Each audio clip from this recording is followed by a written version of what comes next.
Welcome net aspirants. आज की class में हम लोग पढ़ने वाले हैं नेचुरलिज्म के कॉन्सेप्ट और उसके फॉर्म्स। यह पार्ट 1 वीडियो है। हम पार्ट 2 वीडियो भी लाएंगे जिसमें एजुकेशनल कॉन्सेप्ट के ऊपर बात किया जाएगा और एजुकेशनल कॉन्सेप्ट को हम लोग डिस्कस करके समझने का कोशिश करेंगे। तो चलिए समझते हैं नेचुरलिज्म क्या है। देखिए, जीन जैक्विस रूसियो को हम नेचुरलिज्म के फादर बोलते हैं। हालांकि इनके अलावा और भी बहुत सारे एक्सपोनेंट्स हैं, लेकिन उनका मानना है कि नेचर जो है वो मटेरियल वर्ल्ड है। मटेरियल वर्ल्ड से बना हुआ है नेचर, यानी कि ऐसा वर्ल्ड जहाँ पे हम चीज़ों को टच करके, एक्सपीरियंस के थ्रू या देख के, ऑब्जर्वेशन करके समझ सकते हैं, उनसे लर्निंग कर सीख सकते हैं। हालांकि ये अपने थ्योरी में कोई भी no place for faith, moral value, spiritual ideas को कोई जगह नहीं दिए हैं। इनका मानना था कि नेचर ही सब चीज़ है, यानी कि जो हम देख पा रहे हैं, जिसे महसूस कर पा रहे हैं, जो एक्चुअल में एग्जिस्ट करता है, वही रियल है। और उसके थ्रू ही बच्चे को एजुकेशन मिलना चाहिए, बच्चे का लर्निंग टेक प्लेस होना चाहिए नेचर में ही आके और नेचर के थ्रू ही। तो ये जो थ्योरी है नेचुरलिज्म, ये फिलोसफी जो है नेचुरलिज्म, इसको हम मटेरियलिज्म भी बोलते हैं, क्योंकि ये मटेरियल को बिलीव करते हैं, मटेरियल वर्ल्ड बोलते हैं, nature as a material world.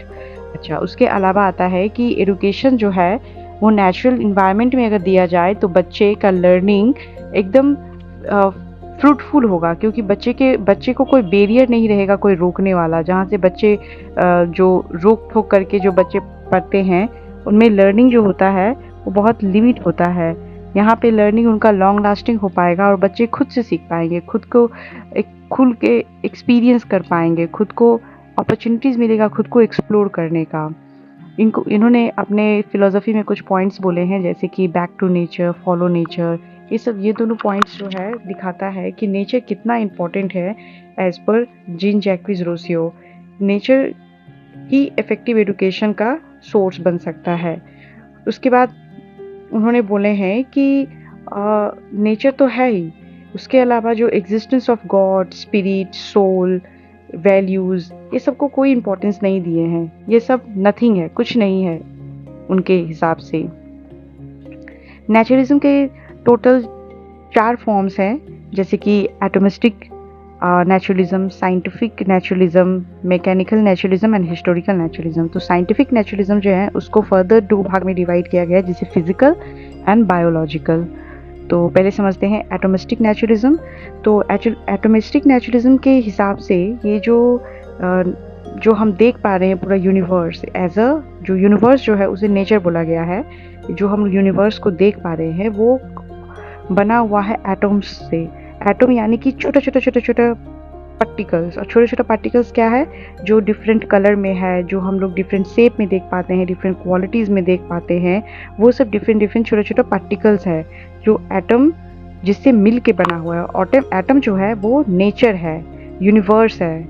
समझ में आया? यानी कि यूनिवर्स जो है एक छोटे छोटे एटम से मिल के बना हुआ है, और एटम्स जो हैं वो different colour, shape, size, form, qualities में प्रेजेंस है हमारे नेचर में। तो इनके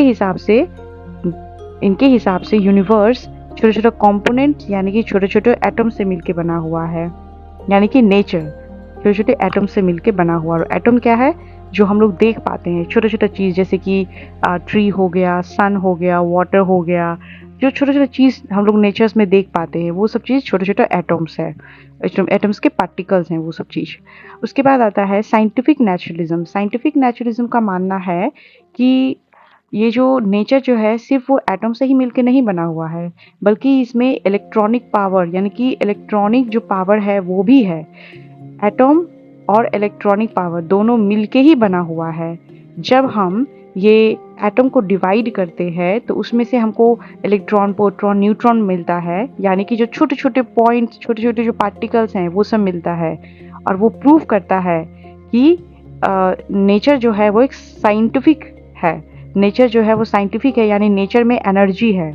नेचर एक एनर्जी है, एनर्जी का पावरफुल एनर्जी बोल सकते हैं, एनर्जी का एक गोला बोल सकते हैं हम लोग, जो साइंटिफिक एक्सपेरिमेंट के द्वारा ये चीज़ प्रूव हो चुका है। इसलिए साइंटिफिक नेचुरलिज्म का मानना है कि नेचर एक पावरफुल एनर्जी है जो डिफरेंट पार्टिकल्स में अवेलेबल है यूनिवर्स में।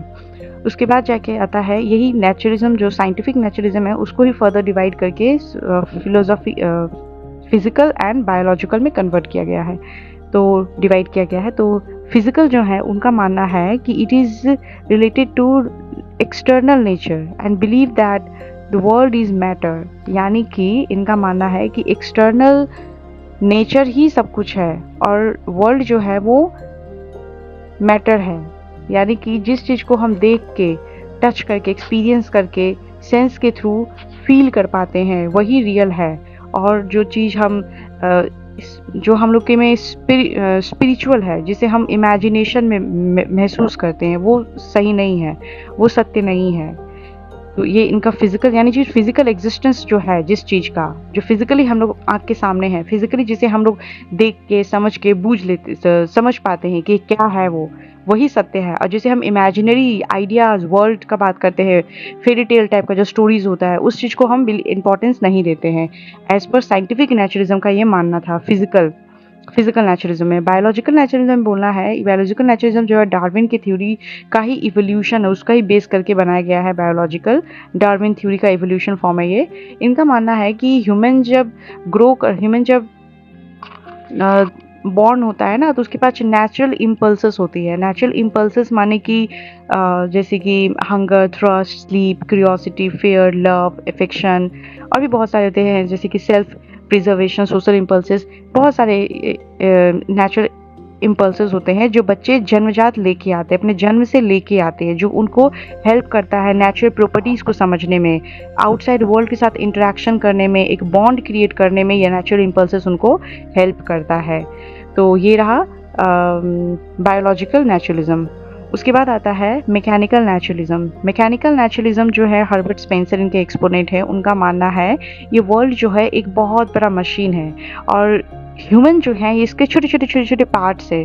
जो छोटे छोटे पार्ट्स है वो भी खुद में एक मशीन है, यानी कि ह्यूमन जो है एक छोटा छोटा मशीन है जिनको वर्किंग में रखना बहुत इंपॉर्टेंट है। इसलिए उनको ट्रेनिंग देना बहुत ज़रूरी है। और ट्रेनिंग कैसे, कब दिया जा सकता है? ट्रेनिंग नेचर के थ्रू उनको मिल सकता है। नेचर उसको ट्रेनिंग देगा कि वो एक अच्छा मशीन की तरह वर्किंग कंडीशन में रह पाए, यानी कि अपने काम को, अपने ग्रोथ को वो खुद से कर पाए। और ये खुद से करने का जो ट्रेनिंग होगा वो नेचर देगा ह्यूमन को।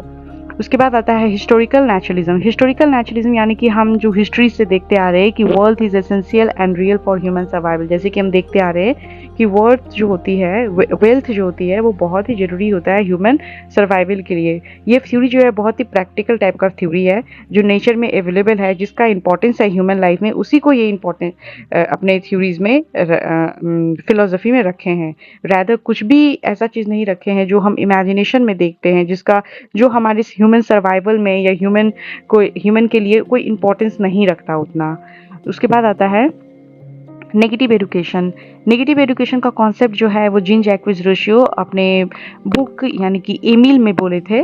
उनका मानना था कि बच्चे को फोर्सफुली नहीं पढ़ाना चाहिए, उसको ना नेचर में छोड़ देना चाहिए, उसको नेचर में अलाउ करना चाहिए कि वो खुद से सीखे, खुद से गलती करके सीखे, खुद से इंटरेक्शन हो नेचर के साथ, एक अच्छा बॉन्ड बने, वहाँ से कुछ गलती करे, गलती से वो सीखे, फिर जाके वो चीज़ ना दोहराए।